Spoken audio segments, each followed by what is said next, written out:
Missa do Galo é um dos contos mais famosos de Machado de Assis, e se você nunca leu nada de Machado, é uma excelente porta de entrada para a obra. Por quê? Primeiro porque é um conto, uma narrativa sempre mais curtinha, né?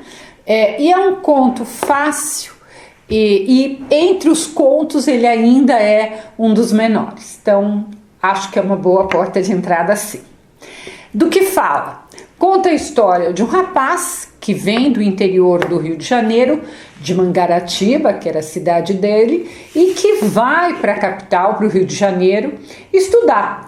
E lá ele se hospeda na casa de um parente afastado, que assim, não tinha muita intimidade com ele.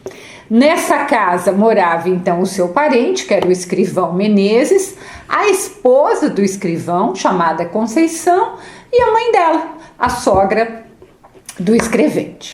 O rapaz foi bem acolhido pela família, que era uma família simples, que tinha por hábito dormir cedo. A única exceção é quando Menezes, uma vez por semana, ia ao teatro sozinho e só voltava no dia seguinte de manhã.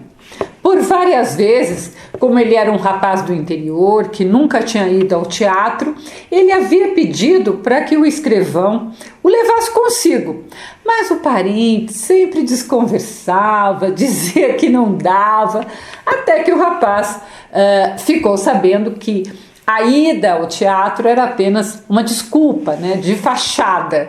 Na verdade, esse era o dia da semana que o Menezes ia se encontrar com a amante. Então, toda semana ele dizia que ia ao teatro, mas ele ia se encontrar com a amante. Conceição, a sua mulher, tinha ficado sabendo dessa amante e até sofrera no início.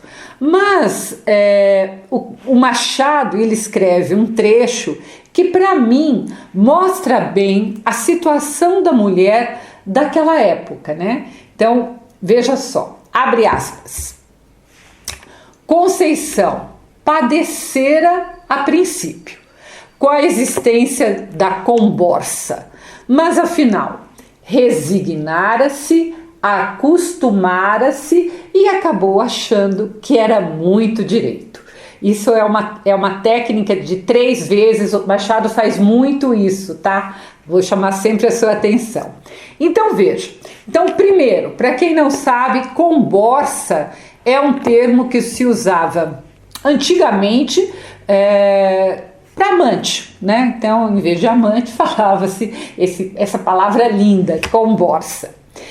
Vejam que a esposa, ela não apenas se resigna, mas ela acaba achando que o marido tinha até o direito, né, de ter um amante e de uma vez por semana dormir fora, dormir na casa dessa amante. Então vamos lembrar que esse conto se passa por volta de 1860 e a mulher do século XIX era totalmente dependente do marido.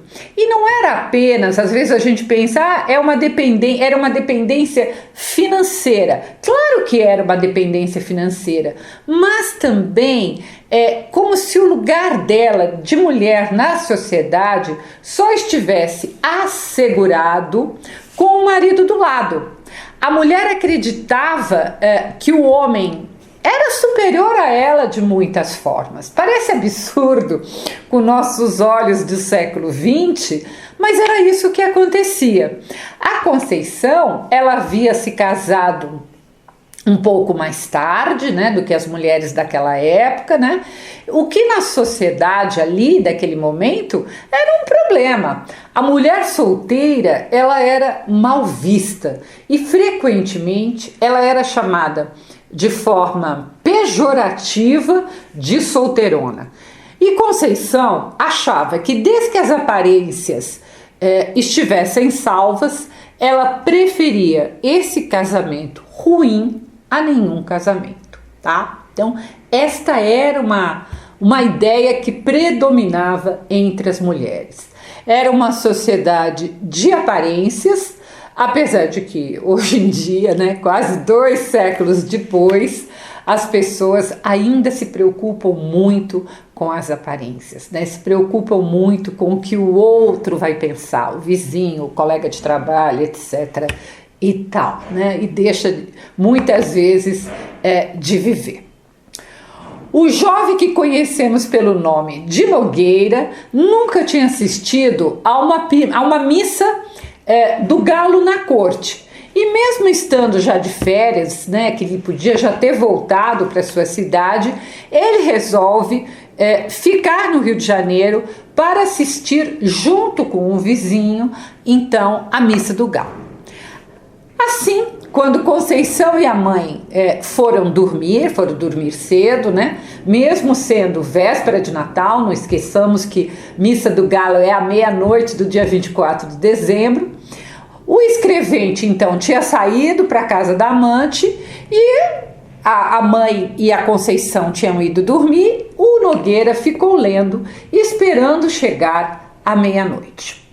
Entretanto, por volta ali das 11 horas da noite, a Conceição aparece na sala de hobby e chinelo e eles então começam a conversar. É uma conversa estranha em que Conceição, apesar de não dizer nada abertamente, nada diretamente, ela se insinua para o rapaz. Como que ela se insinua? Seja debruçando os cotovelos na mesa, e aí a manga fica solta, deixa entrever os braços, o que era uma coisa bastante incomum para a época, né? Ver os braços de uma mulher, principalmente uma mulher casada, e ficando com seu rosto, como ela estava debruçada na mesa, muito próxima ao rosto do rapaz. Ou então, passando a língua pelos lábios para umedecê-los, tá? É um flerte, gente, muito sutil, muito diferente de hoje em dia. Era um flerte como convinha a uma mulher casada e a uma mulher mais velha. E apesar do rapaz, que é o narrador do conto, o conto é narrado por ele, ter reparado em todos esses detalhes, nada disso faz com que no futuro ele tivesse a certeza de que realmente foi um flerte, de tão sutil, né? Era estranho, nós estamos vendo que era um flerte, mas ele ficou em dúvida. Aliás, ele, o narrador, começa o conto dizendo, abre aspas, nunca pude entender a conversação que tive com uma senhora há muitos anos, contava eu 17 e ela 30. Então tinha uma diferença grande de idade. Perto ali da meia-noite, o vizinho chama o rapaz para a missa do Galo e ele, que já havia até se esquecido da missa, tão entretido ele estava pela conversa com a Conceição. E aí então, com o chamado do vizinho, ele meio que desperta para a realidade, vai embora e o conto acaba. Depois do Natal, ele vai para sua cidade, para Mangaratiba, tempos depois, ele fica sabendo que o escrevente morre e a Conceição se muda para o Engenho Novo, onde tempos mais tarde ela se casa novamente. Aí você me pergunta, um conto parece simples, por que ficou tão famoso? Primeiro, pelo esse erotismo velado, que não é uma coisa comum na obra do Machado. Depois, pela delicadeza, né, dos detalhes desse flerte, que poderia ter se concretizado em algo, mas não levou a nada. Então, essa delicadeza, essa sutileza da narrativa é um ponto muito positivo para o conto. Além disso, o Machado vai mostrando a transformação da Conceição aos olhos do jovem Nogueira. No começo do conto, ele dizia que ela tinha um rosto mediano, nem bonito, nem feio. Mas quando eles conversam ali até tarde da noite, né, e o desejo tá presente, né? Ele está quase palpável, né? O próprio Nogueira se confessa embebido pela Conceição. Então, ele próprio muda de ideia e diz que ela era aquela que era apenas simpática, ficou linda, lindíssima. Então, você percebe como o julgamento varia de acordo com a situação.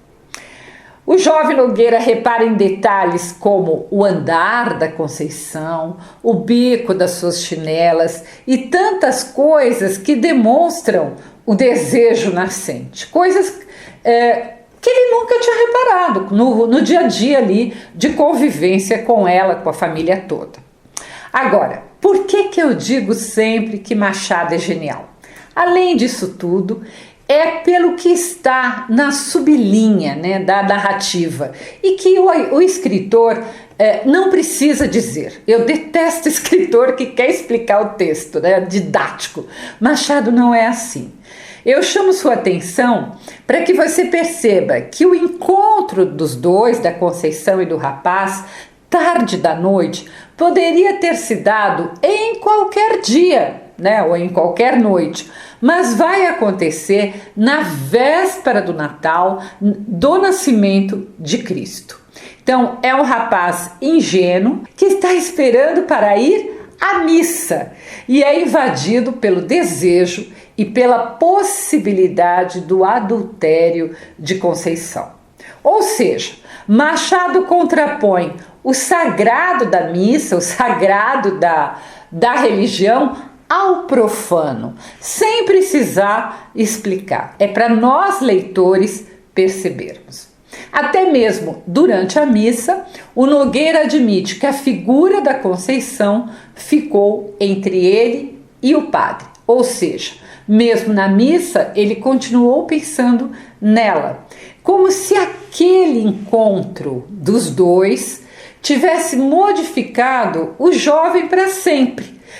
O jovem de apenas 17 anos tivesse naquela noite nascido para o desejo sexual. Então, gente, isso é muito genial e isso é Machado, né? Por isso que eu digo sempre que depende muito do professor em sala de aula mostrar todas essas camadas da narrativa e mostrar como que Machado, então, é tão importante, não apenas para a literatura brasileira, mas para a literatura mundial. Eu ainda vou trazer muitos contos de Machado para analisarmos juntos e percebermos como se constrói uma narrativa tão boa, né? Quase perfeita, que falta muito aos escritores contemporâneos. Por isso, se inscreva aqui no canal para ir acompanhando os próximos vídeos e se você gostou, não se esqueça de deixar seu like, seu comentário, tudo isso é muito importante para o crescimento do canal. E se você quiser conhecer minhas crônicas, eu as publico todas as terças-feiras no meu site www.miriambevilacqua.com.br. Até o próximo post.